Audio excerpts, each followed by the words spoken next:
হঠাৎ একদিন রুবি আমাকে তার রুমে ডাকলো। আমি তখন রাতে রান্না করতেছিলাম। কাজের মেয়েটাকে রান্না করতে বলে আমি রুমে গেলাম। রুবি তখন সাজতেছিল। আমাকে তখন রুবি বলল ভালো পোশাক পরে বের হতে। আমি গিয়ে ভালো শার্ট প্যান্ট পরে মাথায় তেল দিলাম। রুবি বের হয়ে এসে আমাকে দেখতে আর হাসতে লাগলো। আমি তো রুবির হাসি দেখে বোকা হয়ে গেলাম। সত্যি তুই যে একটা খ্যাত সেটার প্রমাণ তুই আবার দিলি। এমন করে কেউ শার্ট ফোল্ড করে? আবার কি ইন পরেছিস, পায়ে আবার স্যান্ডেল। আর মাথায় কি কোনো সমস্যা আছে নাকি, যার কারণে এত তেল দিয়েছিস? আমি ভাবলাম আপনার সাথে যাবো তাই এরকম করে পড়লাম। সব তো ঠিক আছে, কিন্তু জুতা না থাকলে পরবো কি? আর ছোট থেকে আব্বা মাথায় তেল দেওয়ার অভ্যাস করেছে যাতে মাথা ঠান্ডা থাকে। খ্যাত না তোরা, তোদের আর বলে কি লাভ। সমস্যা নেই, আমার সাথে চল এবার। আচ্ছা চলেন। আমি রুবির সাথে গেলাম। আমি তো অবাক, রুবি দেখি গাড়ি চালাতেও জানে। আমি রুবির সাথে সামনে সিটেই বসলাম। কিছু দূর যাওয়ার পর একটা মেয়ে আর একটা ছেলে উঠলো। আরও কিছু দূর যাওয়ার পর আরও দুটো ছেলে উঠলো। কিন্তু যে মেয়েটা উঠছে ওর পোশাক একেবারেই খোলামেলা, নাভিটা বের হয়ে আসে, হাতের ফাঁক দিয়ে ভিতরে দেখা যায় হাঁটুর উপরে প্যান্ট পরা, মানে ফুটবল খেলার প্যান্টের মতো। ছেলে তিনটার সাথে গায়ের সাথে গা লাগিয়ে হাসাহাসি করতেছে। সবাই একটা রেস্টুরেন্টে আসলো, পার্কের মতো কিছুটা দেখতে। দূরে একটা টেবিলে সবাই গিয়ে বসলো। রুবি সবার জন্য খাবার অর্ডার করলো। যে না রুবি ওদের কাছে যাবে, তখন আমি তাকে আটকে বললাম, ম্যাডাম একটা কথা বলবো যদি রাগ না করেন। কি বলবি বল। ম্যাডাম ছেলেগুলোকে আমার সুবিধার মনে হচ্ছে না। কেন, কি সমস্যা ওদের? দেখতেছেন না কেমন করে তিনটা ছেলে একটা মেয়ের সাথে গায়ের উপর পড়ে হাত ধরে আছে। আর মেয়েটা বা কেমন, এরকম পোশাক পরে কি ছেলেদের কাছে আসা যায়? আরে খ্যাত, এটা হলো মডার্ন যুগ। মডার্ন যুগের ছেলেমেয়েরা এরকম করে। আর হ্যাঁ, ওই মেয়েটা না, ওটা আমার বান্ধবী, বুঝলি? ওকে ম্যাডাম বলবি। আর ওই যে পোশাকটা পরেছে, ওটার দাম কয়েক হাজার টাকা। সে যাই হোক ম্যাডাম, তবু একটা মেয়ের সম্মান ইজ্জত শুধু তার স্বামীর জন্য এরকম পোশাক পরার থেকে না পরাই ভালো, যেখানে শরীরের গোপনাঙ্গ দেখা যায়। চুপ কর ছোট লোক খ্যাত, এইসবে তুই কি বুঝিস? এটা আমাদের এনজয় করার বয়স, বুঝলি? ম্যাডাম চাইলে কিন্তু এনজয় নিজের স্বামীর সাথেও করা যায়, এরকম বেগানা পুরুষের সাথে এসব করা ঠিক না। এটা শহর, এখানে কোনো ধরা বাধা নেই, বুঝলি? আর আমরা সবাই বিদেশে পড়াশুনো করেছি, সুতরাং আর একটা কথা বলবি তো এখানে থাপ্পড় খাবি ছোট লোক। রুবি হন করে হেঁটে তাদের কাছে গেল, গিয়ে ওই মেয়েটার মতো করে তাদের সাথে হাসি ঠাট্টা করতে ব্যস্ত। হায় রে মেয়ে মানুষ, নিজের ইজ্জতের দাম কি নিজের কাছে একটুও নেই? সব টের পাবে, সময় যখন আসবে তখন নিজেই নিজেকে ক্ষমা করতে পারবে না। খাচ্ছে, কথা বলতেছে, হাসতেছে। মাঝে মাঝে ছেলেগুলো রুবি আর তার বান্ধবের গায়ে হাতও দিচ্ছে। মনটা চাচ্ছে শালা দিকে লাথি মারে। হঠাৎ রুবি সবাইকে কি জানি বলতেছে আর সবাই শুনলো। তখন রুবি সেই বান্ধবীটা আমাকে তাদের কাছে ডাকলো হাতের ইশারায়। তুই হলি রুবির বাসার চাকর, তার চাকরের মতো না থেকে আমার নামে কী সব বলছিস খ্যাতটা? আমি অশ্লীল পোশাক পরেছি, আমার ইজ্জতের দাম নেই তাই না? আমি ছেলেদের কোলে উঠে পড়ি?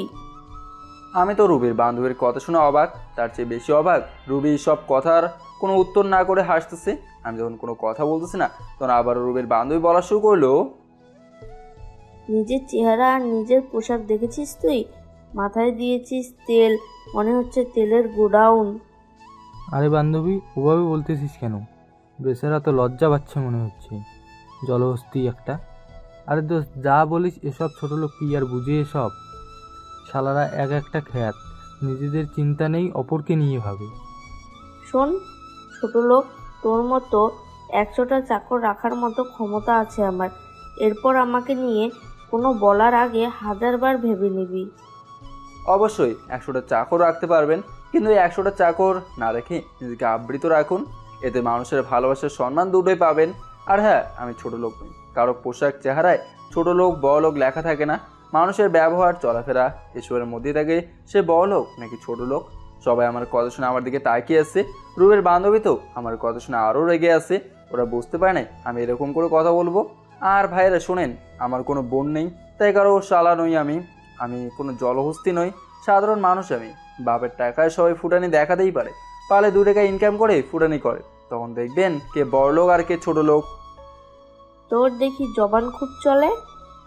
মাফ করবেন, আমাকে জম চালাতে বাধ্য আপনারাই করেছেন। বাঙালি নারী আপনি, আপনাকে নম্র ভদ্র হতে হবে, শালীন হতে হবে, কিন্তু তা না। আপনি যেরকম করতেছেন এমন অবাঙালিরা করে বেড়ায়। আপনাকে বলে বা কী লাভ? হয়তো আপনার বাবা মা এতে খুব খুশি হয়। আর ভাইয়েরা, আপনারা যেরকম করে মেয়েদের সাথে মিশতেছেন মনে হয় এনারা আপনাদের বউ। বিয়ের পর যদি আপনাদের বউয়ের সাথে কেউ এরকম করে তা মেনে নিতে পারবেন, নাকি আপনাদের বউয়ের সাথে আরও অন্য বন্ধুদেরকে নিয়ে এসব করবেন? রুবি, তোর চাকর এসব কি বলতেছে আমাদেরকে? নাকি তুই তোর চাকরকে দিয়ে আমাদের অপমান করে নিতেছিস? দেখতেছিস না এত কিছু বলার পরেও ওর চাকরকে কোনো বলতেছি না। আমাদের মনে হয় থাকা উচিত হবে না। এই, তোরা কোথায় যাচ্ছিস? আমি কেন অপমান করিয়ে নেব? তোরা দেখ কি করি ওর আমি। রুবির আগে গজ গজ করতে উঠতে চেয়ার থেকে উঠে এসে আমাকে ঠাস ঠাস করে থাপ্পড় মারলো। সামান্য বন্ধু বান্ধবের জন্য রুবি আমার গায়ে নিজের স্বামীর গায়ে হাত তুলতে পারলো। রুবি এবার আমার ঘাড় ধরে ধাক্কা দিয়ে তার বান্ধবীর পায়ের কাছে ফেলে দিল। ওদের সবার পা ধরে ক্ষমা চাইবি, না হলে কিন্তু তোকে এখানেই মেরে ফেলে রাখবো। আমি তো কোনো অপরাধ করি নাই, তাহলে কেন আমি ওনাদের কাছে ক্ষমা চাইবো? রুবি এবার পা উপরে তুলে আমার পিঠের উপর লাথি মারলো। এত জোরে মেরেছে আমার খুব লেগেছে। ব্যথার চোটে একটা হাত উল্টা দিক দিয়ে পিঠে রাখলাম। ক্ষমা চাইবি নাকি মাম্মিকে ফোন করব? আমি কোনটা চাস তুই? আমাকে আপনারা ক্ষমা করে দেবেন। সবার পা ধরে ক্ষমা চাইতে বলেছি না? কি আর করার, বাধ্য হয়ে সবার পা ধরে ক্ষমা চাইলাম। সবার মুখে কি শয়তানের হাসি, মনে হচ্ছে সবাই বিশ্ব জয় করে ফেলেছে। রুবি এবার আমার শার্টের কলার ধরে তুলে আবার থাপ্পড় মারলো। আমি তো সবার কাছে ক্ষমা চাইলাম, তাহলে আমাকে আবার মারলো কেন? আমি করুণ চোখে রুবির দিকে তাকিয়ে আছি। শোন, এই থাপ্পড় মারলাম কেন সেটা জানতে চাস তাই না? এই যে এতক্ষণ বলার পর শুনেছিস, আর কোন ভুল যেটা না করিস সেটার জন্য আকাম মেরে রাখলাম। আমি কি থাকবো নাকি যাবো? তোকে আর এখানে থাকতে হবে না।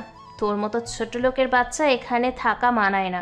তাই তুই এখন এখান থেকে বের হয়ে রাস্তায় গাড়ির কাছে থাকবি। আমি আর কোনো কথা না বলে যাওয়া শুরু করলাম। এতক্ষণ পর বুঝলাম আশেপাশে যারা ছিল সবাই এসব ঘটনা দেখেছে। অনেকে অনেক রকম কথা বলতেছে, কেউ আফসোস করতেছে তো কেউ হাসতেছে, ঠিক হয়েছে বলতেছে। আমি বের হয়ে রাস্তায় গাড়ির কাছে গেলাম। সত্যি খুব কষ্ট পেলাম আমি।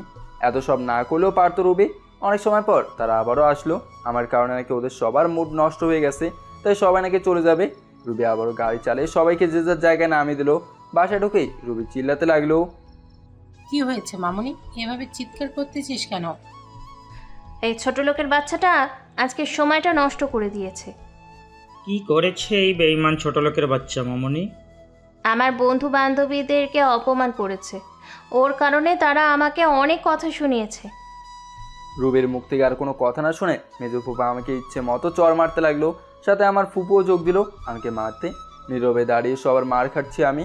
চাইলে প্রতিবাদ করতে পারতাম, কিন্তু আমি তাকিয়ে আছি রুবির দিকে।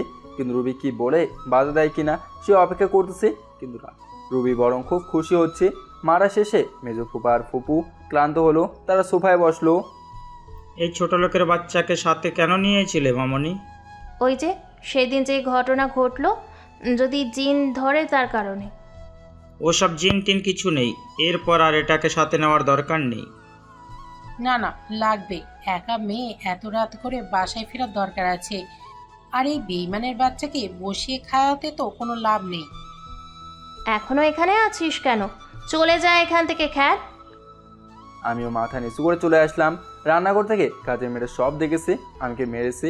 আমার চোখে পানি নেই, কিন্তু কাজের মেয়েটার চোখে পানি। আমাকে ধরে বসালো, তারপর একটা মলম নিয়ে আমার শরীরের কালো দাগ পড়া জায়গায় দিতে লাগলো। আমাকে মারলো। আর তুমি কেন কান্না করতেছো? ওভাবে কেউ কাউকে মারে নাকি? আর আপনি কি এমন করেছেন যে যার কারণে আপনাকে মার খেতে হলো? তেমন কিছু না, একটু ভালো কথা বলেছি আমি। এটা গ্রাম নয়, এটা শহর। রুবি ম্যাডাম আর তার বন্ধু বান্ধবী সবাই বিদেশে ছিল, ওখানে এরকম ছিল। তার আর এই শহরে কেউ কারো পোশাক, ছেলে বন্ধু ইত্যাদি ইত্যাদি জিনিস নিয়ে কথা বলে না। এরপর গেলেই শুধু দেখবেন, কোনো বলবেন না। দুলাভাই বুঝলেন? তাই বলে আমার বউ অন্য ছেলের সাথে এভাবে মিশবে, কথা বলবে? আমি স্বামী, তা চেয়ে চেয়ে দেখবো? খাকে বউ বলতেছেন যে আপনাকে তার বাবা মায়ের দ্বারা মেরে নিল? আর দুলাভাই ওরা টাকা চিনে, যার টাকা আছে তাদের সাথে ওদের সম্পর্ক। সে না মানুক, আমি তো তাকে বউ বলে মানেই। আপনি এমন সরল কেন দুলাভাই? সরল কিনা জানি না, তবে আমি চাই আমাদের জমিদার বংশের সবাইকে আবারও এক করতে, যত কষ্টই হোক না কেন। আল্লাহ যেন আপনার মনের আশা পূরণ করে। এভাবে দিনের পর দিন যেতে লাগলো। ফুপু তার ভাগের সব সম্পত্তি ভোগ করার একেবারেই অনুমতি পেয়ে গেছে। তাই এখন রুবি তার বাবা মাকে বলতেছে সে আমাকে ডিভোর্স দিতে চায়। মামুনি, এক্ষুনি ডিভোর্স দিলে পরে সমস্যা বাড়তে পারে। তাছাড়া 6 মাস না যাওয়া পর্যন্ত ডিভোর্স হবে না তো। আমি তো উকিলকে আগে থেকেই বলে রেখেছি মামুনি। মাম্মি, ড্যাডি, ছোট লোক খ্যাতটাকে দেখলে আমার বমি চলে আসে। সময় তো যাচ্ছে মামুনি, আর কয়েকটা মাস অপেক্ষা করো। এখন তো আগের থেকে কিছুটা জাত হয়েছে আমাদের মার খেয়ে। উফ, তোমরাও না বোঝো না কিছু। জনার্দন আমাদের এখানে আসতে চাচ্ছে, কিন্তু ওই ছোট লোকটার জন্য আসতে মানা করেছি। এটা কিন্তু ঠিক করো নাই মামুনি। শোনো, জনাতন কিছুই জানবে না। জনাতন আসলে আমরা বলবো তোমার মায়ের বাড়িতে ওর বাবা চাকর ছিল, তাই তাকেও আমাদের বাসায় চাকর হিসাবে রেখেছি। আগে জনাথনকে আসতে বল, বাকিটা আমরা সব সামলে নেব। আমাকে দিয়ে তারা নানা রকম কাজ করে নেয়। তারা একদিনও খাওয়ার কথা জিজ্ঞেস করে নেয় আমাকে। এমনকি দিন দিন তাদের অত্যাচার বাড়তে থাকলো। আমি নানা রকমভাবে ফুপুকে বোঝাতে চাই, কিন্তু সে বুঝতে চায় না। উল্টো আমাকে আর আমার আব্বাকে অপমান করে কথা বলে। আবারও আমাকে রুবি তার রুমে ডাক দিল। শোন, আজকেও বের হব। আমার বান্ধবী ছোট বোনের বার্থডে পার্টি হবে। বান্ধবী আলাদাভাবে পার্টি দিবে, তাই বাইরে যাব। সুতরাং আগের বারের মতো এবার যেন কোনো ভুল না হয়। আপনি যেমন করে বলবেন তেমন করে থাকবো, কাউকে নিয়ে কোনো কথা বলবো না। সত্যি বলতেছি, আজকে যদি কোনো সমস্যা করিস তাহলে তোর কপালে খুব দুঃখ আছে, বলে দিলাম। এবার গিয়ে বের হয়ে গাড়ির কাছে অপেক্ষা কর, আমি আসতেছি। রুবির রুম থেকে বের হয়ে গাড়ির কাছে গেলাম। আজকে যেভাবে আছি সেভাবেই যাব, কারণ যতই ভালো করে যায় না কেন ঘুরে ফিরে ছোটো লোক খেয়াল এসব শুনতে হবে। আর বার্থডে বাড়িতে হয়তো আমাকে ঢুকতেও দেবে না, তাই ভালো হয়ে যাওয়ার চেয়ে এমনি এমনি যাওয়াই অনেক ভালো। একটু পরে রুবি বের হয়ে আসলো, কিন্তু এ কি রুবি সব কী পড়ছে? রুবির ড্রেস দেখে আমি তো অনেকটা অবাক হয়েছি। এ কী পড়ছে সে? শরীরের সব অংশ একটু হলেও বোঝা যাচ্ছে। কেউ এসব ড্রেস পরে নাকি? কিন্তু কিভাবে কি করব? রুবি এসে গাড়িতে বসে গাড়ি চালানো শুরু করলো। আমি ভাবতেছি কি করে কি করা যায়। হঠাৎ মাথায় একটা দুষ্টু বুদ্ধি আসলো। আমি রুবিকে বলে পানির বোতল নিলাম পানি খাওয়ার জন্য। হঠাৎ রুবি গাড়ি ব্রেক করায় ইচ্ছে করে রুবির শরীরে পানি ফেলে দিলাম। রুবি তো রেগে আগুন আমার উপরে, চোখ দুটো বড় বড় করে আমার দিকে তাকিয়ে আছে। আসলে ম্যাডাম, আপনি ব্রেক ধরেছেন তো হঠাৎ করে, তাই। খ্যাত, তুই ইচ্ছে করে এসব করলি যাতে আমি পার্টিতে যেতে না পারি। সত্যি ম্যাডাম, ইচ্ছে করে করি নাই তো। আর কে বলেছে পার্টিতে যেতে পারবেন না আপনি? কেন, চোখ কি নাই তোর? পুরা শরীর ভিজে সব বোঝা যাচ্ছে আমার। তাহলে এমন পোশাক পরতে গেলেন কেন আপনি? আচ্ছা, ওই যে একটা শপিং মল, ওখানে একটা ভালো পোশাক কিনে পরেন। বুঝেছি, তুই ইচ্ছে করে এটা করেছিস। এখন কোনো বলবো না, তোকে পরে টের পাবি। হরে হারে তুই। পরে টের পাবে হারে হারে তুই। তোমাকে একমাত্র আমি ওরকমভাবে দেখবো, বুঝলে? রুবি বলেই গাড়ি থেকে নেমে চলে গেল শপিং মলে। আমি গাড়িতে বসে আপন মনে গান গাচ্ছি। কি আনন্দ আকাশে বাতাসে। রুবি একটা সুন্দর ড্রেস পরে আসলো, দেখতে পরীর মতো লাগতেছে। কিন্তু রুবির চোখ বলতেছে সে আমার উপর খুব রেগে আছে।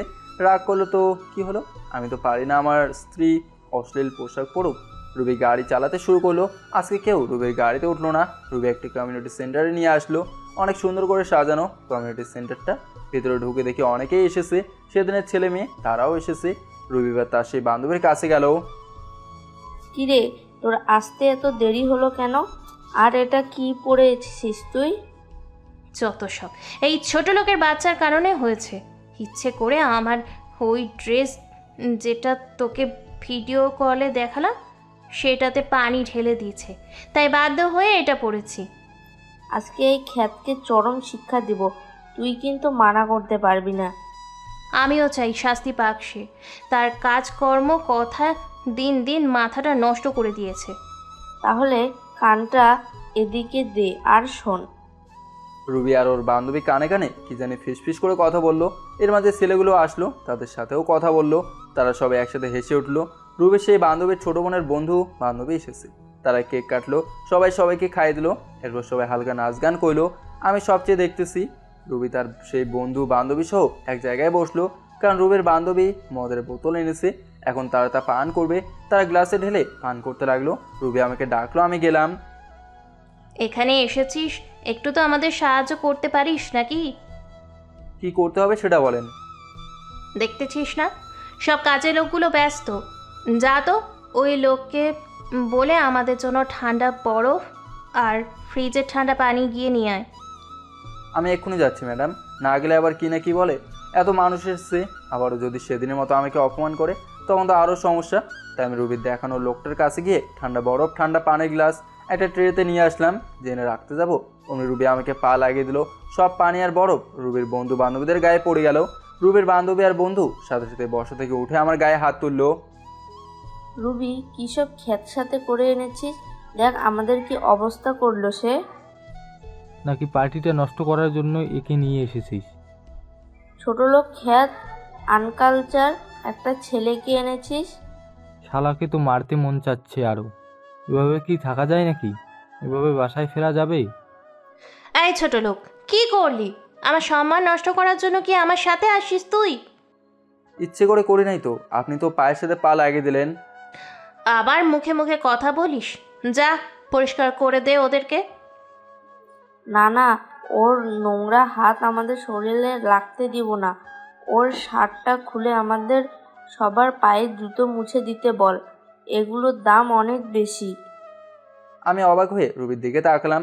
একটু আগে তারা মারলো, কিন্তু রুবি প্রতিবাদ করলো না। এবার অন্তত সে প্রতিবাদ করবে, সে আশাতে রুবির দিকে তাকিয়ে আছি আমি। কিন্তু না, রুবি আমাকে অবাক করে দিয়ে, কি রে ছোট লোকের বাচ্চা, শুনিস নাই কি বললো তোকে? যা শার্ট খুলে সবার জুতো পরিষ্কার করে দে। কিন্তু জুতাতে তো পানি বা বরফ কোনোটাই পড়ে নাই। রুবি এবার ঠাস করে আমার গালে থাপ্পড় দিল। আমার চোখ থেকে পানি ছড়তেছে, এমনটা বলতে পারলো আর আমার গায়ে হাত তুলতে পারলো রুবি। কি রে খ্যাত, ছোট লোকের বাচ্চা, ছোট লোক, কথা কি কানে যায় না? নাকি আরও থাপ্পড় মারবো একটা কানের নিচে? আমি তবুও চেয়ে আছি রুবির দেখে। আশেপাশের বাকি লোকগুলো দেখতেছে, মনে হচ্ছে চিড়িয়াখানার কোনো বাদর আমি। রুবি এবার নিচ থেকে টেনে শার্ট ছিঁড়ে আমার হাতে দিল। তখনও যখন আমি করতেছি না, তখন রুবি আমার হাঁটুতে লাথি মেরে বসালো। তারপর সেও আমার হাতে হাত লাগিয়ে মুছে নিল। এরপর এক এক করে সবার জুতা পরিষ্কার করে দিলাম আমি। সবাই যখন প্রাণ খুলে হাসতে লাগলো, বাকি সবাই তো মজা নিতেছে, আমার চোখ দিয়ে পানি ছড়তেছে। আসলে দোষটা আমার, কেন যে তোর মতো ছোট লোকের বাচ্চা এইরকম পার্টিতে নিয়ে আসলাম আমি? আমি তো কোনো দোষ করি নাই, আপনি তো ইচ্ছে করে পা লাগিয়ে আমাকে ফেলে দিলেন। আয় ছোট লোক খ্যাত, মুখের ওপর মিথ্যে কথা বলিস আমাকে? আসলেই তুই আনকালচার কোথাকার। কি বলতে হয় করতে হয় তা তো জানিস না। দোস্ত, তুই এরকম চাকরকে সাথে করে নিস কেন? আছে কারণ, সেটা এখন বলা যাবে না। আয় বের হয়ে যা এখান থেকে তুই। তোর চেহারা দেখার ইচ্ছে করতেছে না আমার। আমি চোখের পানি মুছতে মুছতে বাইরে আসলাম। আজকে খুব কষ্ট পেলাম। নিজের স্বামীকে দিয়ে তার বন্ধু বান্ধবীদের পায়ের জুতা মুছে নিল। তার কি মনে পড়লো না আমি তার স্বামী হই? সে কি কোনোদিন মুখোমুখি হবে না এটার? মানুষের টাকা থাকে, স্মার্ট হলে তাদের মূল্য থাকে। দেখি কোথাকার জল কোথায় যায়। আমি রাস্তার সাইডে ফুটপাতের উপর বসলাম। আমি ঘটনা নিয়ে ভাবতেছি, হঠাৎ আমার পাশে কে যেন এসে বসলো। সেদিকে আমি কোনো খেয়াল করলাম না। হঠাৎ বসে থাকা ব্যক্তি তার একটা হাত আমার কাঁধে রাখলো। এবার আমি মাথাটা ঘুরলাম। আমি তো অবাক হয়ে গেলাম, তো ইনি আমার আব্বা। আর আব্বা হঠাৎ এখানে কি করে এলো? যেদিন বলেছিলি কাজ করতেছি সেদিনই বুঝেছি নিশ্চয়ই তোর সাথে খারাপ কিছু হচ্ছে, তাই তো থাকতে না পেরে এখানে চলে এসেছি। আব্বা, আপনি আসলেন, আমাকে জানাবেন না? জানালে কি আজকে তোর সাথে যা হলো তা কি দেখতে পারতাম? কিন্তু আব্বা, ওনারা নাকি প্রতিশোধ নিতেছে, আপনি নাকি তাদের সাথে বেইমানি করছেন। তোর কি মনে হয় আমি তাদের সাথে বেইমানি করেছি? যদি বেইমানি করতাম তাহলে কি তোকে মূর্খ বানিয়ে রাখতাম? তোকে দিয়ে কি সবসময় জমি খেতে কাজ করিয়ে নিতাম আর বলতাম তোর দাদার জমিগুলো মানুষের কাছ থেকে কিনে নিয়ে রাখতে হবে? আব্বা, আজকে কি সত্যিটা আমাকে জানাবেন আপনি?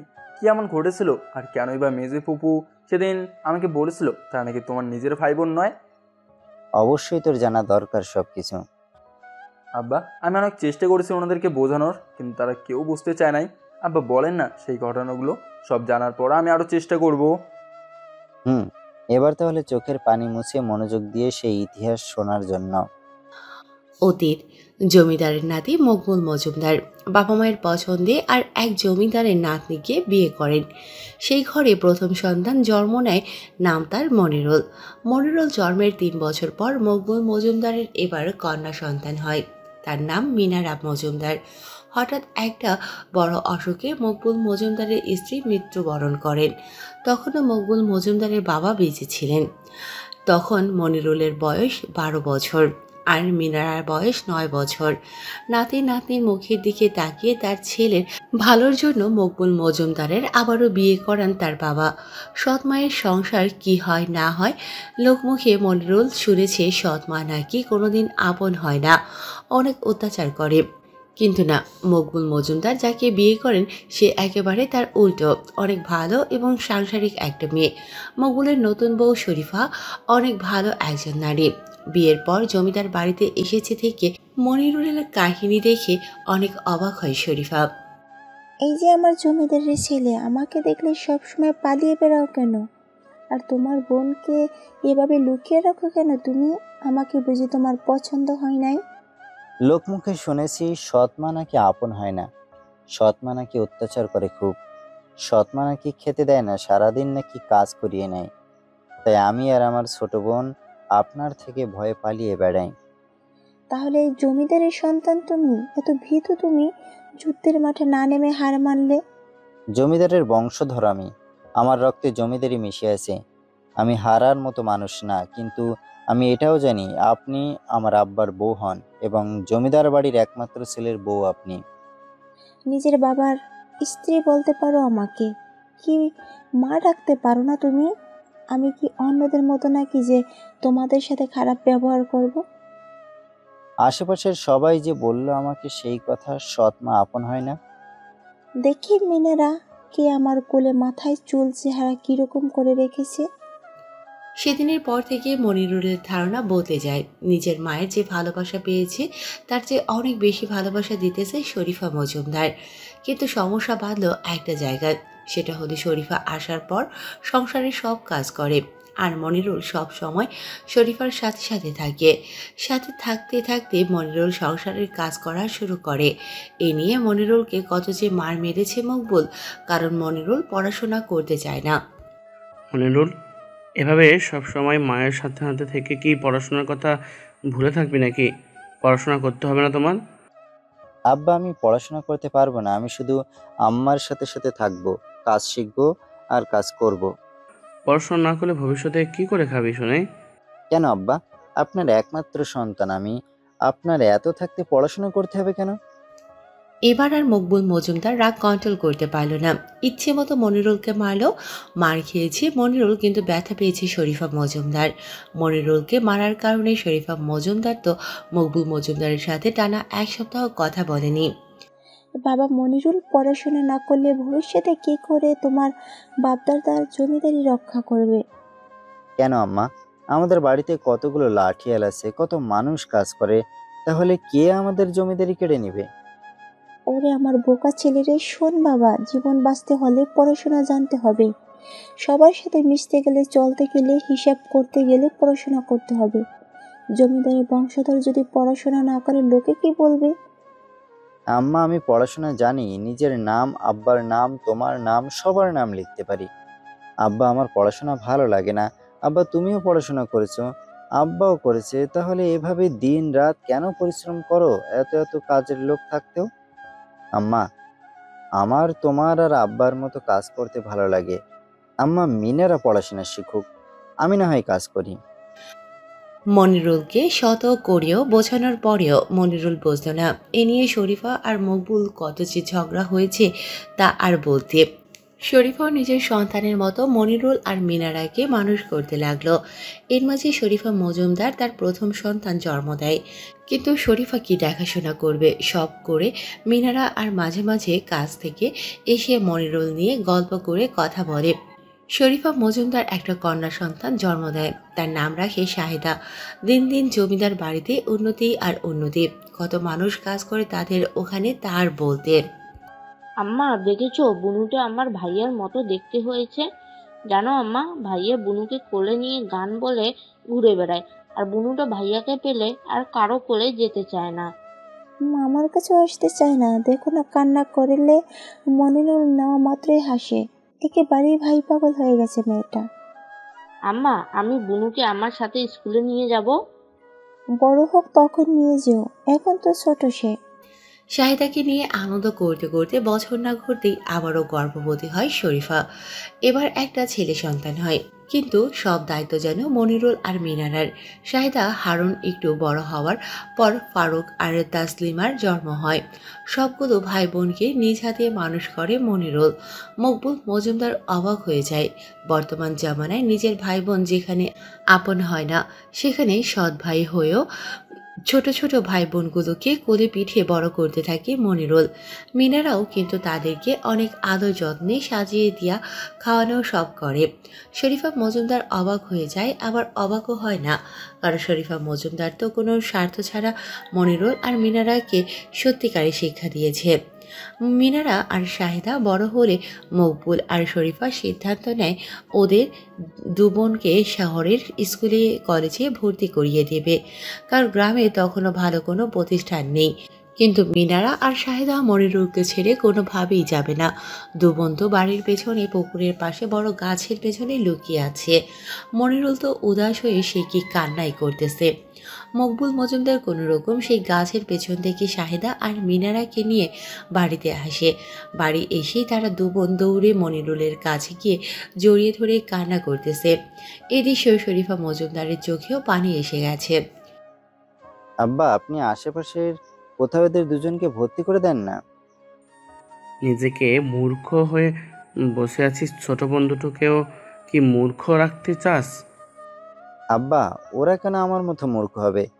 ওদেরকে এখানকার কোথাও ভর্তি করে দেন। আশেপাশে ভালো স্কুল কলেজ থাকলে তো দিতাম ভর্তি করে। আর বাবা শোন, তুই কি চাস তোর ভাই বোনগুলো মানুষের মতো মানুষ হোক? চাই তো। আমি জানি তুই তোর ছোট ভাইগুলোকে নিজের থেকেও বেশি ভালোবাসিস, কিন্তু বাবা, ওদের নিজেদের তো ভবিষ্যৎ বলতে একটা জীবন আছে।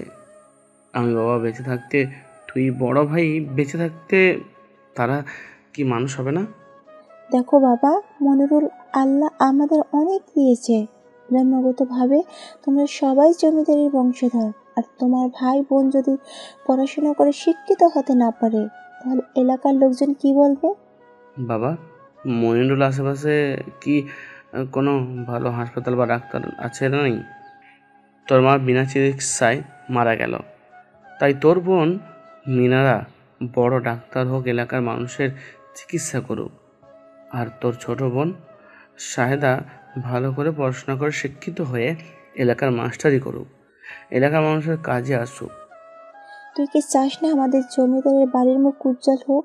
এলাকার মানুষ আমাদেরকে দেখেই তো সাহস পাবে, তারাও তাদের সন্তানকে পড়াশোনা করাবে। ঠিক আছে আম্মা, আপনারা যা বলবেন তাই হবে। ভাইজান, তোকে ছেড়ে আমরা কোথাও যাব না। তোমার মতো করে আমাদেরকে কেউ ভালোবাসবে না।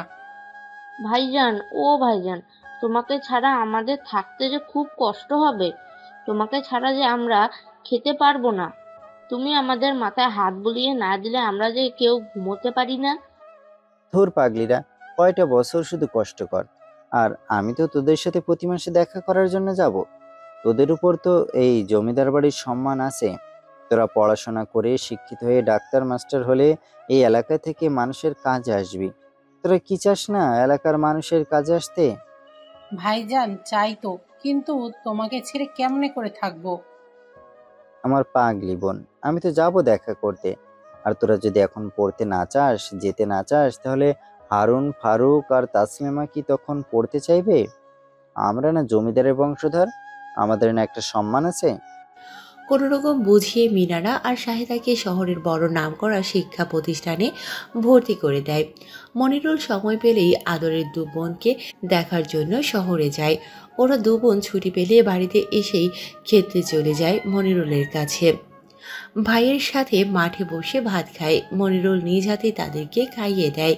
বাকি ভাই বোনগুলোকে সাথে নিয়ে খায় মনিরুল। এদের ভালোবাসা মিল সম্পর্ক দেখে সবাই হিংসা করে। মিনারা যখন ডাক্তারি পড়তে ভর্তি হয় তখনই মিনারার জীবনে প্রেম আসে, কিন্তু মিনারা বিষয়টা সবার কাছে লুকিয়ে রাখে। শাহেদাও যখন কলেজে ভর্তি হবে শাহেদার জীবনেও প্রেম আসে। এখানে মূলত তাদের সমস্যাটা বাঁধে। হারুন মারুক আর তাসলিমাও শহরে পড়াশোনা করে। এখন মকবুলের বয়স হয়েছে, তাই পুরো সংসারের দায়িত্ব পড়ে মনিরুলের ওপর। এক হাতে পিতা মাতা ভাই বোন পরিবার সব সামলে নেয়। হঠাৎ করে শরীফা মজুমদার খুব অসুস্থ হয়ে যায়, মানে প্যারালাইজড হয়ে যায়। সে একটা হাত পা কাজ করে না, অন্যদিকে মুখটাও বেঁকে যায়। সেই সময় সব ভাই বোনগুলো বাড়িতে আসে, তবুও আদো আদো কণ্ঠে কথা বলে শরীফা মজুমদার। বাবা মনিরুল, আমাকে কথা দে, জীবনে তোর যতই কষ্ট হোক না কেন কখনো ছোট ভাই বোনগুলোকে কষ্ট দিবি না। তাদেরকে বাবা মায়ের ভালোবাসা দিবি, তাদের খেয়াল রাখবি। আম্মা, আমি তোমার এই হাত ধরে কথা দিতেছি, জীবনের সব দুঃখ কষ্ট নিজের কাঁধে নেব, তবুও ভাই বোনগুলোকে কষ্ট পেতে দিব না। মিনারা, শাহেদা, হারুন, ফারুক, তাসলিমা, তোরা আমাকে কথা জীবনও বড় ভাইদের কথার অবাধ্য হবি না। বড় ভাই তোদের যা বলবে তাই করবি, তাই শুনবি। আমার বাবা মা তোদেরকে যতটা ভালোবাসা আদর স্নেহ করেছি তার থেকে বেশি করেছে মনিরুল। নিজে মূর্খ থেকে জমিতে কাজ করে তোদের পড়াশোনা করাচ্ছে, তোদের সুখের জন্য নিজের সুখ নষ্ট করেছে, তাই কখনো মনিরুলকে কেউ ভুল বুঝিস না।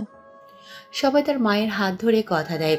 সবার চোখে পানি। হঠাৎ সুস্থ মানুষ এভাবে অসুস্থ হবে সেটা কেউ বিশ্বাস করতে পারতেছে না। তার উপর মকবুল মজুমদার আবার বয়সের ভারে একটু নুইয়ে গেছে। এবার শরীফা মজুমদার চোখের ইশারায় মনিরুলকে কাছে ডাকে। বাবা মনিরুল, তোর বয়স হলো, এই সংসার এই পরিবারের জন্য অনেক করলি। আমার না ভীষণ ইচ্ছা মরার আগে তোর বউকে দেখে যেতে চাই। আমি তোকে বিয়ে দিতে চাই। হঠাৎ যে বিয়ে দাও, তাহলে মেয়ে পাবো কোথায় তুমি? আমার সইয়ের মেয়ের সাথে বিয়ে দিতে চাই। দেখতেও যেমন সুন্দর, গুণবতী, শিক্ষিত, খুব ভালো একটা মেয়ে। তোমার সই কি রাজি হবে আমার মূর্খ ছেলের সাথে তার মেয়ের বিয়ে দিতে? সইয়ের সাথে আমার কথা হয়েছে অনেক আগে, এখন আপনি শুধু বিয়ের দিন তারিখ ঠিক করে আসলেই হবে। শরীফা মজুমদারের কথা মতো মকবুল মজুমদার বড় ছেলের বিয়ের প্রস্তাব নিয়ে যায়। দিন তারিখ পাকা করে আসে, সেই সাথে মেয়েও দেখে আসে। শরীফা মজুমদার যেরকম বলেছে তার থেকেও ভালো মেয়ে, নামটা তো আরও সুন্দর। তার নাম সোনাই, ভারী মিষ্টি মেয়ে। এর মাঝে মনিরুলের সাথে সোনাইয়ের বিয়ে হয়। সোনাই বাড়িতে এসেই তার শাশুড়ির মতো সব কাজ করতে থাকে। সেই সাথে অসুস্থ শাশুড়ির দেখাশোনাও করেন। মনিরুল সহ তার বাকি ভাই বোনগুলো খুব খুশি হয়। ভাবি, আমাদেরকে মাফ করবেন আপনি। হঠাৎ আমার কাছে সবাই আসলে আর মাপ চাইছো যে? ভাবি, আমরা মনে করছি আপনি এই বাড়িতে আসলে আলাদা হয়ে যাবেন ভাইজান সহ। মনে করছি আমরা আর ভাইজানের আদর ভালোবাসা পাওয়া হবে না। ভাবি, ভেবেছিলাম আপনি মনে হয় আমাদের কারো খেয়াল রাখবেন না, কিন্তু আপনি ঠিক আমাদের মায়ের মতো সবাইকে সমান ভালোবাসা দিতেছেন, নিজের দিকে না দেখে এই সংসার দেখতেছেন। সত্যি আমার বোঝাশোকা ভাইটা খুব ভালো একজন পেয়েছে। খুব চিন্তা হচ্ছে, আম্মু অসুস্থ, আব্বাও বয়সের ভারে আম্মার চিন্তায় কেমন হয়ে যাচ্ছে।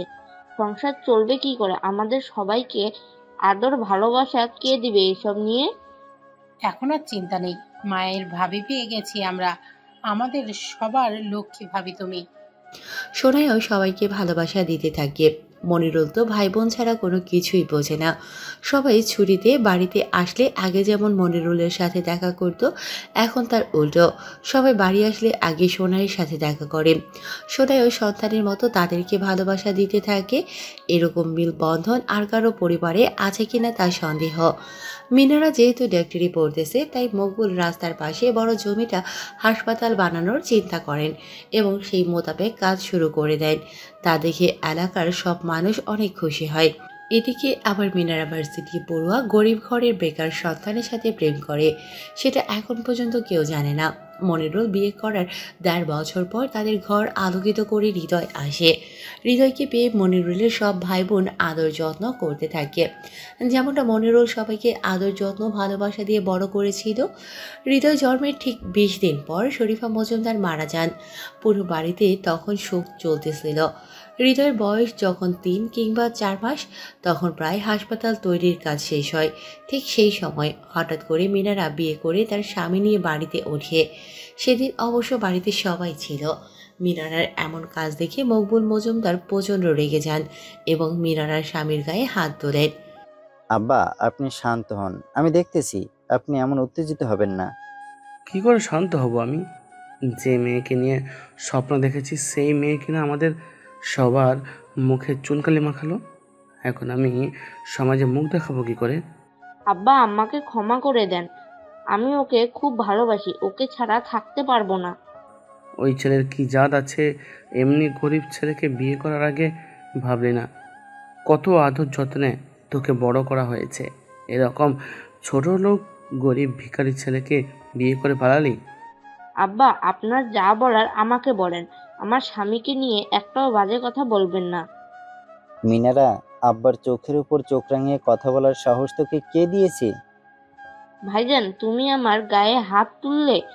আসলে তোমরা সবাই অহংকারী জমিদারের বংশধর। তোমরা হলে টাকা চেনা, ধন সম্পদ চেনা মানুষ। মনিরুল, ওকে আমার বাড়ি থেকে চলে যেতে বল। ওই রকম মেয়ের চেহারা দেখতে চাই না আমি। আর ও যেন কোনোদিন আমার বাড়িতে না আসে। আর হ্যাঁ, আজ থেকে আমার 2 মেয়ে। আজ এই মুহূর্তে আমার বড় মেয়ে মারা গেছে। মিনারাও আর কথা বাড়ালো না, কারণ সে প্রায় ডাক্তার হয়েই গেছে। এত বড় দুনিয়ায় কিছু একটা করে সে খেতে পারবে। তাই সে তার স্বামীর হাত ধরে বাড়ি থেকে বের হতে লাগলো। সেই সময় সোনাই গিয়ে মিনারাকে আটকানোর চেষ্টা করে। কোলে শিশু হৃদয় থাকাতে তেমন করে আটকাতে পারে না সোনাই। এক পর্যায়ে সোনাই মিনারার হাত টেনে ধরে। সেই সময় মিনারা এক ঝটকায় হাত সরিয়ে নিয়ে সোনাইকে ধাক্কা দিয়ে বের হয়ে যায়। সেখানেই পড়েছিল মাছ কাটা বড় বটি, সেটার ওপরে পড়ে সোনাই, সেখানেই মারা যায়। কিন্তু মিনারা সেটা দেখতে পারে না, কারণ সে আর পেছন ফিরে তাকায় নাই। সবাই দৌড়ে সেখানে যায়, গিয়ে সোনাইকে গিয়ে ধরে। আমি মনে হয় আর বাঁচব না হৃদয়ের বাবা। আমার সন্তানটাকে আপনি আপনার মতন করেই বড় করবেন। তোমার কিছুই হবে না বউ। এই কে আছিস, একটা ভ্যান ডাক। আর ভ্যান ডেকে লাভ নেই হৃদয়ের বাবা। আপনি সবাইকে দেখে রাখবেন, কারো হক মেরে খাবেন না। আর আব্বা, আপনি আমাকে ক্ষমা করে দিবেন। আপনার সাজানো সংসারটা আমি আর সাজাতে পারলাম না। সেখানে সোনাই মারা যায়। সোনাই মারা যাওয়াতে পুরো বাড়িতে শোকের ছায়া নেমে আসে। সবাই তখন হতাশ হয়ে যায়, বিশেষ করে মকবুল মজুমদার। বাড়িতে কারো মুখে হাসি নেই। বাড়িটা কেমন জানি মরা মরা একটা ভাব। নিজের বোনের মৃত্যুর কথা শুনে সোনার ভাই আসে। তিনি মকবুল আর মনিরুলের কাছে যায়, কিন্তু তারা রাজি হয় না। ঠিক তখনই শয়তানি শুরু করে সোনাইয়ের ভাই। মনিরুলের সব ভাই বোনকে এক করে। তোমরা সবাই আমার ছোট ভাই বোনের মতো।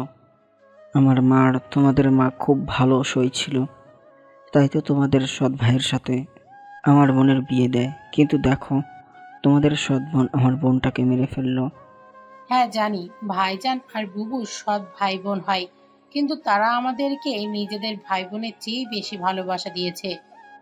আমার বোন তোমাদেরকে নিজের মায়ের মতো ভালোবাসা দিয়েছে।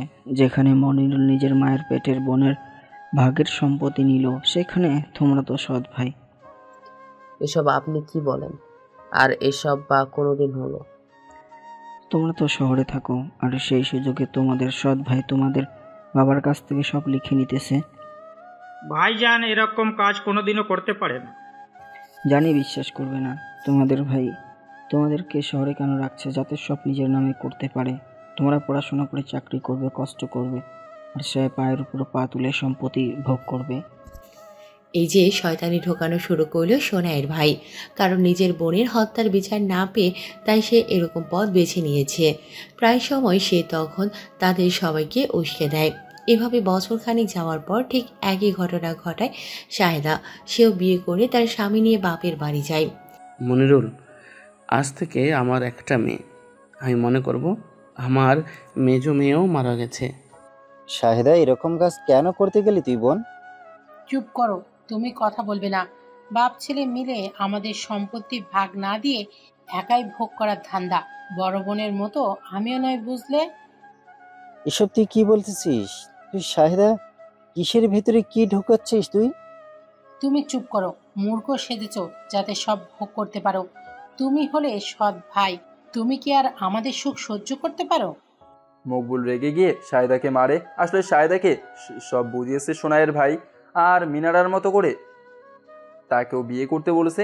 শাহেদা অবশ্য প্রস্তাবে করতে চেয়েছিল ওই যে বোন হত্যার প্রতিশোধ, আর শাহেদা হারুন, ফারুক, তাসলিমাকে ভালোবাসে দেবে, বোঝাবে, এমন কেউ তো আর বেঁচে নেই। তাই তো তারাও অবুঝের মতো কাজ করলো। মকবুল শাহেদার গায়ে হাত তোলায় শাহেদার স্বামী রেগে যায়, আর রাগ দেখে মনিরুল তার গায়ে হাত তোলে। ঠিক তখন থেকে মনিরুল শাহেদার তার স্বামীর কাছে খারাপ হয়। আমি চলে যাচ্ছি, কিন্তু সময় মতো আমার ভাগের সম্পত্তি সব বুঝে নেব। আপা তো চলে গেল। আব্বা ভাইজানের ওপর কোনো বিশ্বাস নেই। আপনি বরং আমাদের সব ভাই বোনের ভাগের সম্পত্তি বুঝিয়ে দেওয়ার ব্যবস্থা করুন আজকেই। সেদিনই মকবুল সব ছেলেমেয়ের যে যার যতটুকু ভাগের সম্পত্তি হয় তাদেরকে দিয়ে দেয়। তবুও শয়তানি করা বাদ দেয় না সোনাইয়ের ভাই।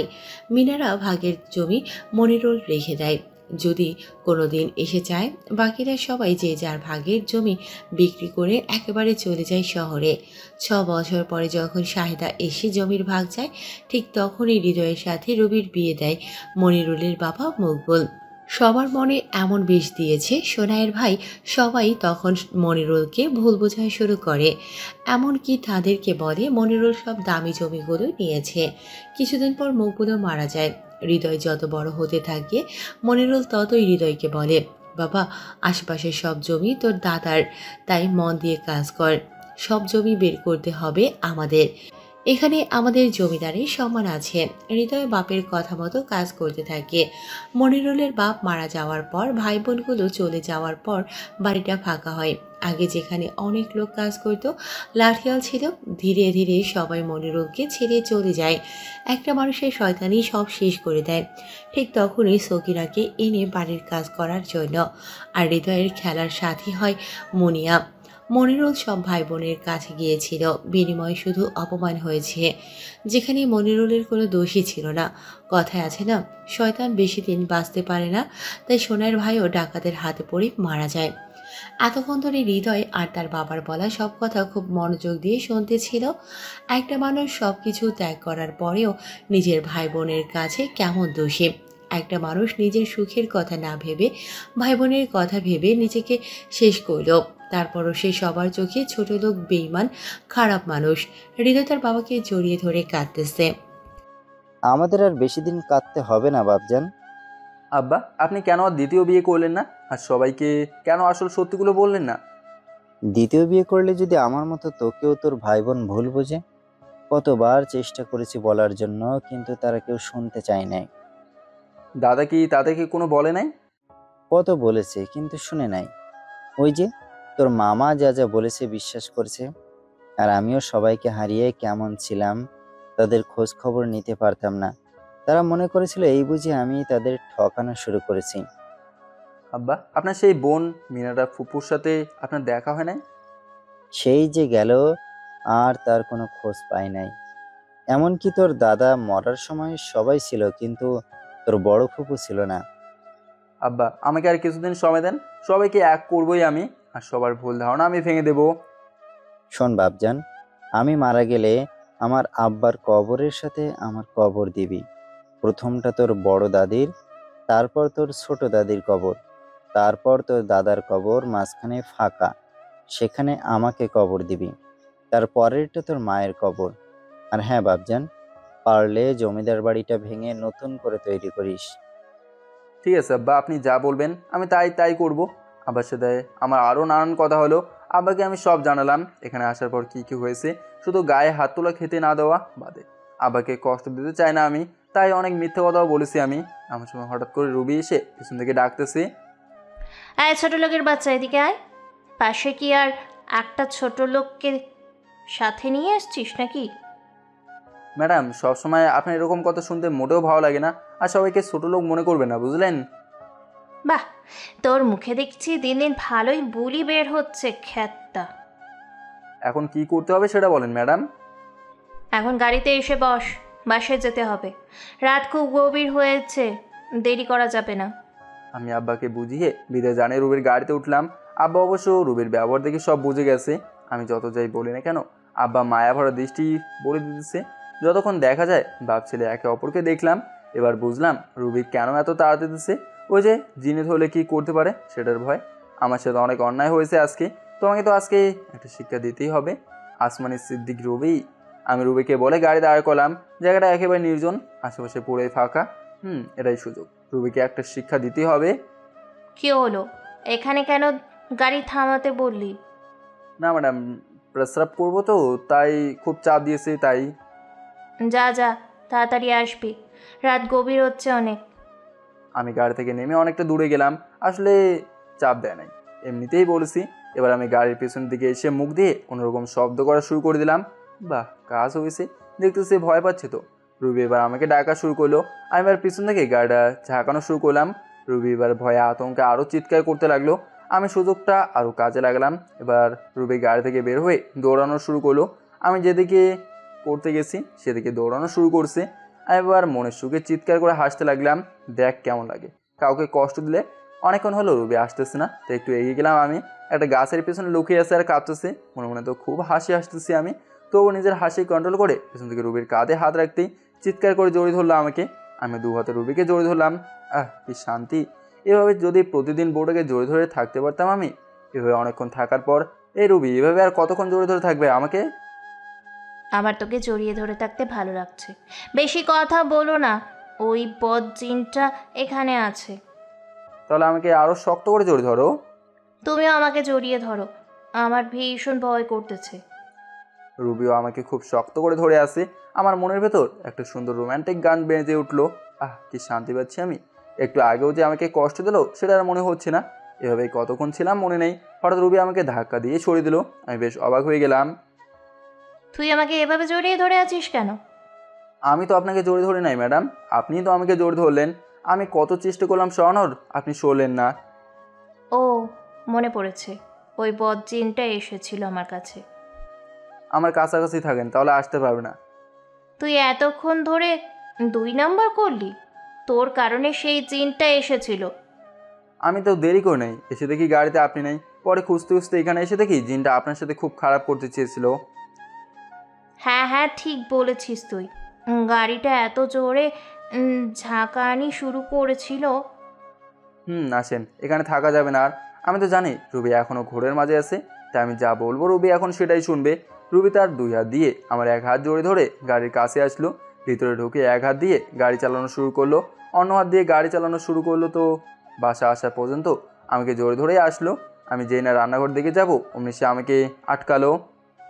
হৃদয়, আমার সাথে রুমে চলো, একা থাকতে পারবো না আমি। যদি আবার ওই বদজেনটা চলে আসে তখন কি করব? কিন্তু ম্যাডাম, আপনার সাথে আপনার রুমে আমি আছি, কেউ কিছু বলবে না। তুমি চলো আমার সাথে। আমিও তো সেটাই চাই। এত তাড়াতাড়ি কথা সুর পর্যন্ত বদলে গেল। কথায় আছে না, বিপদে পড়লে বিড়ালও গাছে ওঠে। কি আর করার, নিজের ইচ্ছে রুবির ইচ্ছে, তাই যাচ্ছি। বা রুবি তো আমাকে জোরে ধরেছে, নেশা করেছে, কিন্তু নেশা করার সেই চিহ্ন বোঝা যাচ্ছে না।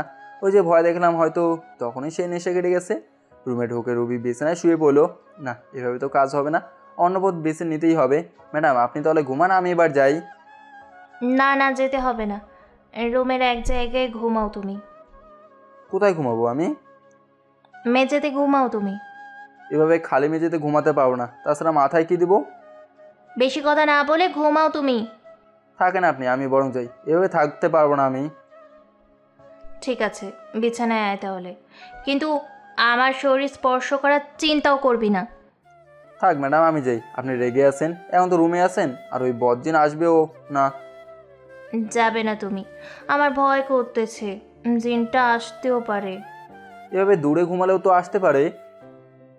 ঠিক আছে, আসো বিছানায়, কিন্তু মাঝখানে কোল বালিশটা রাখবে। হ্যাঁ হ্যাঁ, সমস্যা নেই তো। তাহলে তোমার সাথে ঘুমাবো এটাই তো অনেক। আমি গিয়ে বিছানায় এক সাইডে শুয়ে পড়লাম, রুবি মাঝখানে কোলবালিশ দিল, অন্য সাইডে উল্টো দিকে মুখ করে শুয়ে পড়লো। রুবি লাইটটা বন্ধ করে দিল।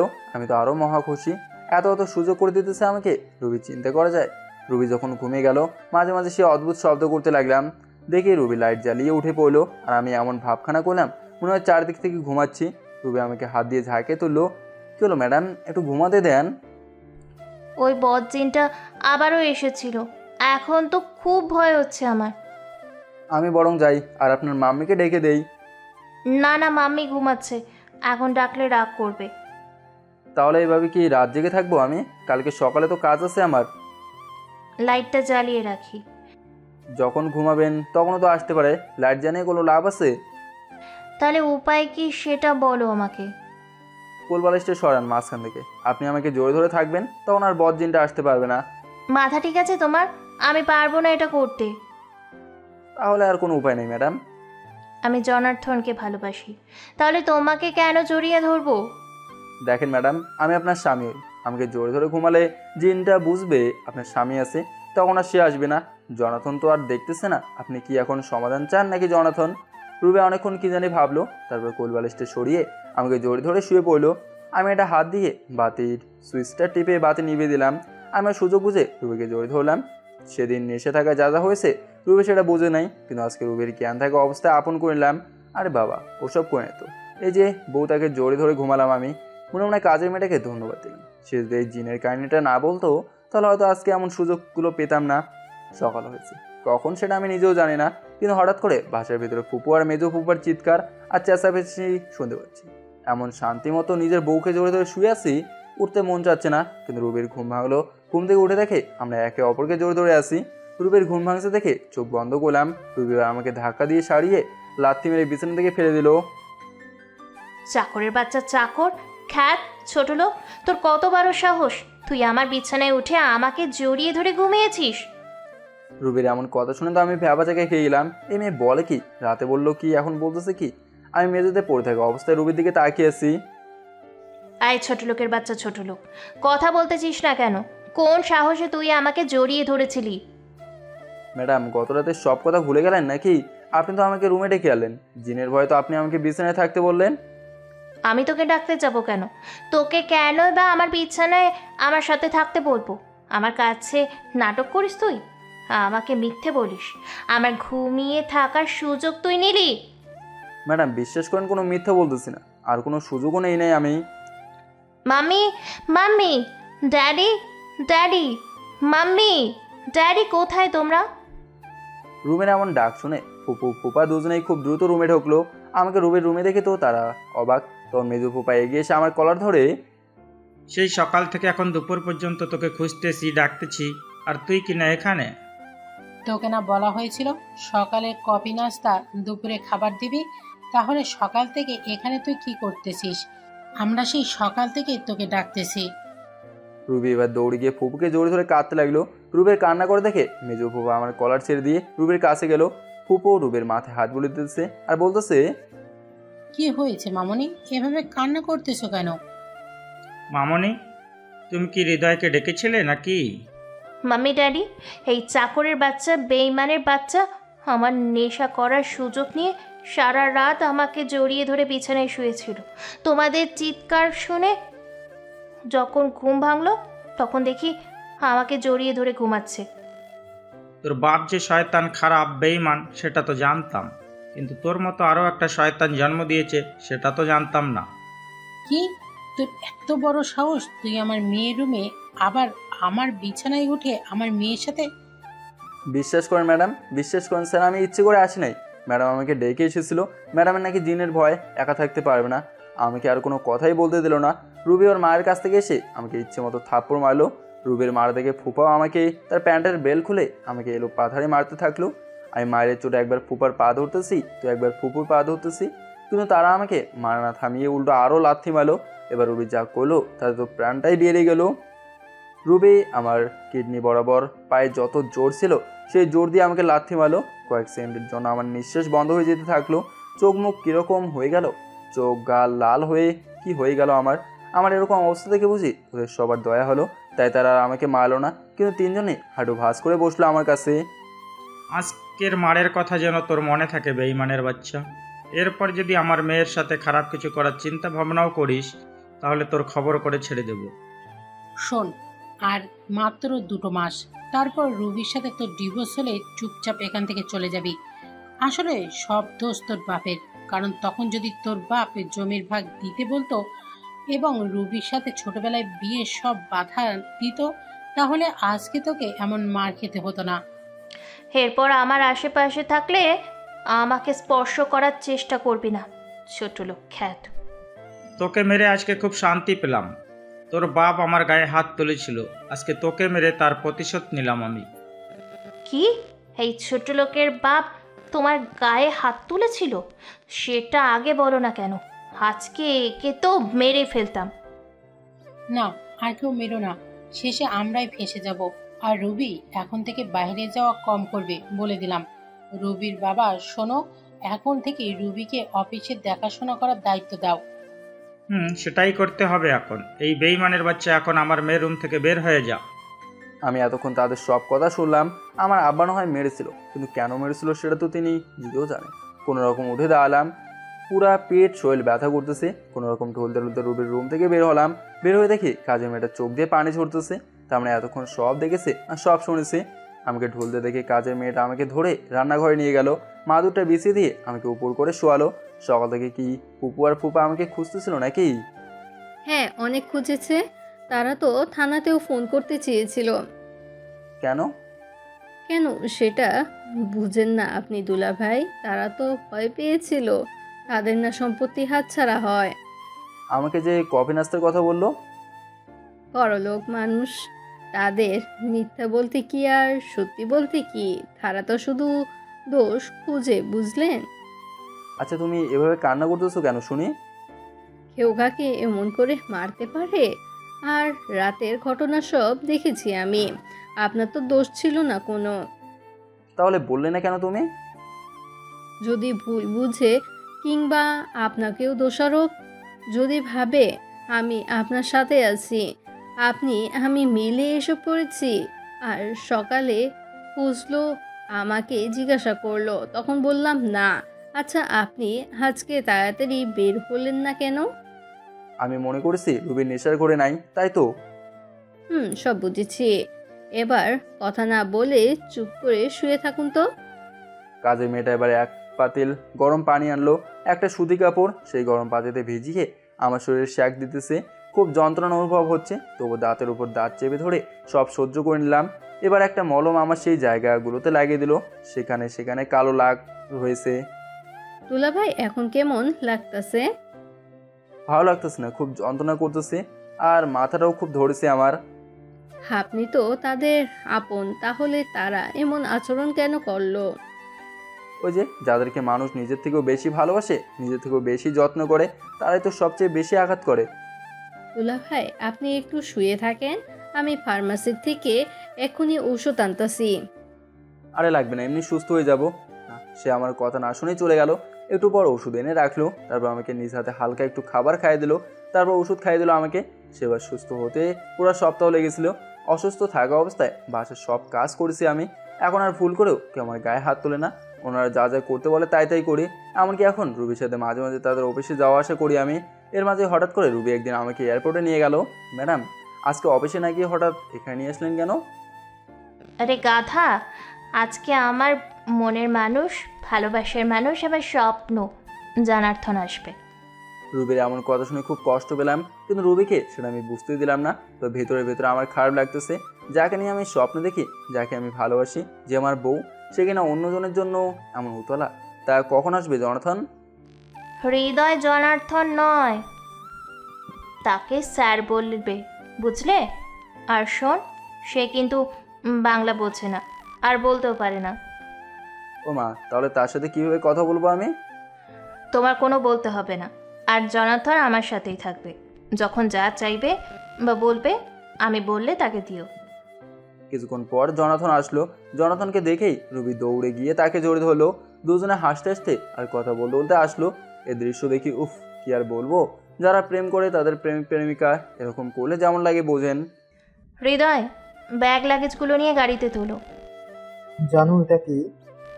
এ হলো আমাদের বাসার চাকর, আর আমার সাথে সাথে থাকে আমার কাজ করার জন্য। বাহ, ভারী সুন্দর তো দেখতে তোমাদের চাকর। আমি জনাথনের আর রুবির কোনো কথাই বুঝলাম না, তাই রুবির দিকে জিজ্ঞাসাভাবে তাকে থাকলাম। জনাথন জিজ্ঞেস করলো তুমি কি হও। আমি ওকে বললাম আমাদের বাসার চাকর তুমি। আর জনার্থন তোমার প্রশংসা করলো। এবার দাঁড়িয়ে না থেকে সব কিছু গাড়িতে তোলো। আমি রুবির কথা শুনে অবাক হলাম। যে স্বামী না বলুন, অন্তত মামাতো ভাই তো বলতে পারতেন। আরে কপাল, আমার এর কিছুই হলো না। দাঁড়িয়ে না থেকে ব্যাগ আর লাগেজ নিয়ে গাড়িতে তুললাম। ওমা, আজকে দেখি সাদা চামড়ার বেটাকে সামনে বসলো আর আমি পেছনে বসলাম। বাহ, ওরা দুজন তো খুব সুন্দর করে কথা বলতেছে আর যাচ্ছে। সত্যি অনেক সুন্দর। বাংলাদেশ তার থেকে বেশি সুন্দর, তুমি জানো না? আমি অতটাও সুন্দর না, তুমি যতটা বলতেছো। আমি কি তোমাকে কখনো মিথ্যা বলতে পারি নাকি? আমি তো সেটা জানি জানু। আচ্ছা, তোমার বাবা মা কবে আসবে? ওনাদের তো বাংলাদেশের পাসপোর্ট করা নাই, 1.5-2 মাসের মধ্যেই চলে আসবে। ততদিনে এখান থেকে তোমাদের দেশের কালচার, আচার, ব্যবহার, চলাফেরা আর টুকাটুকি বাংলা শিখে নিয়ে। একদম ঠিক বলেছো তুমি। শোনো, বিয়ের পরেই কিন্তু তোমার সাথে সোজা অস্ট্রেলিয়া চলে যাব, বুঝলে? আমিও তোমাকে এখানে রাখতে পারবো না। রুবি আর জনাথন আরও নানা রকম কথা বললো, আমি শুধু শুনলাম। এর মাঝে যে ইংলিশ কথাটা বোঝা যায় সেটাই বুঝলাম। একটু পরে আমরা বাসায় চলে আসলাম। রুবি জনাথনকে একটা রুম দেখিয়ে দিল আর তাকে ফ্রেশ হতে বললো। সায়দা ফুপু আমাকে জনাথনের বাঙালি রান্না করতে বললো। আমি ফুপুর কথা মতো কাজের মেয়েটা সব রান্না শুরু করে দিলাম। রান্না হলে সব খাবার টেবিলে সাজিয়ে রাখলাম আমি। একটু পরে সবাই খাবার টেবিলে এসে হাজির হলো। আমি আর কাজের মেয়েটা খাবার পরিবেশন করা শুরু করে দিলাম।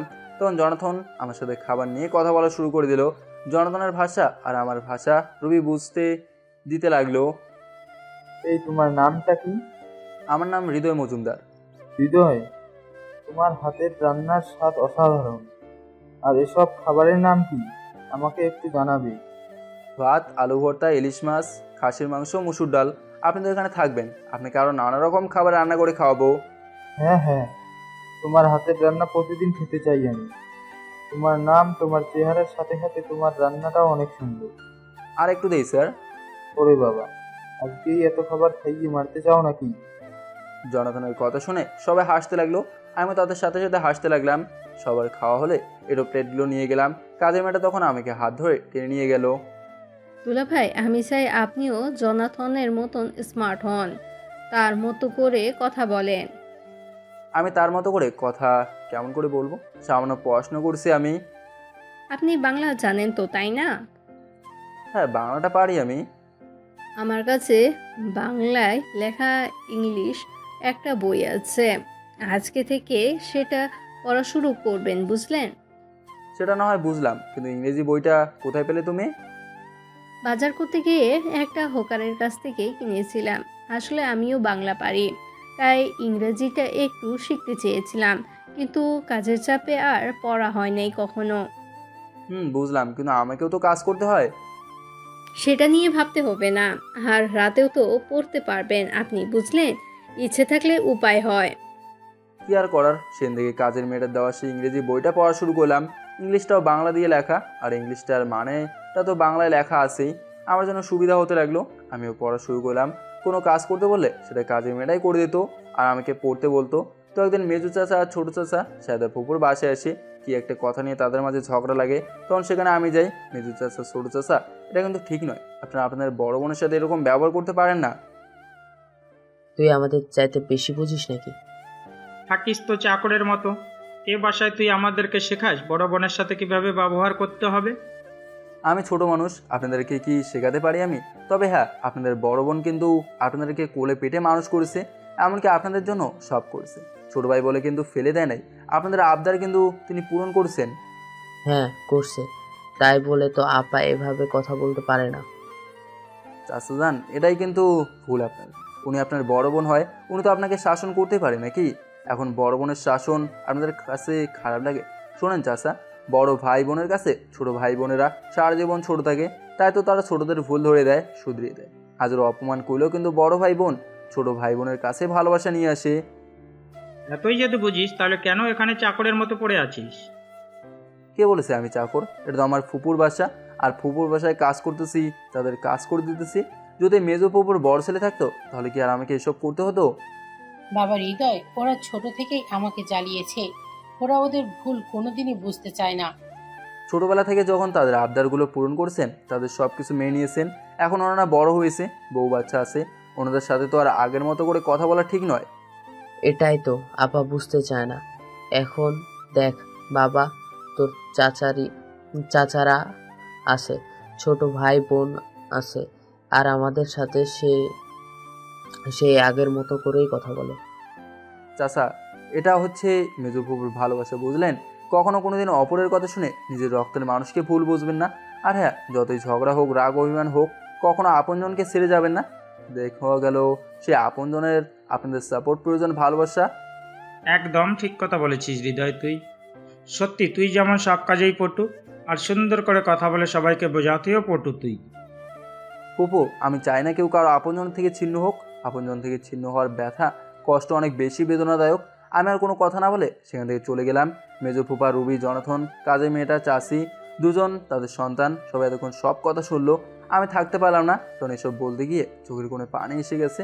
আমার আব্বা তো কোনো দোষ করে নাই, তাহলে কেন তার সাথে এরকম করলো এনারা? আমি রান্নাঘরে গিয়ে কাঁদতে লাগলাম।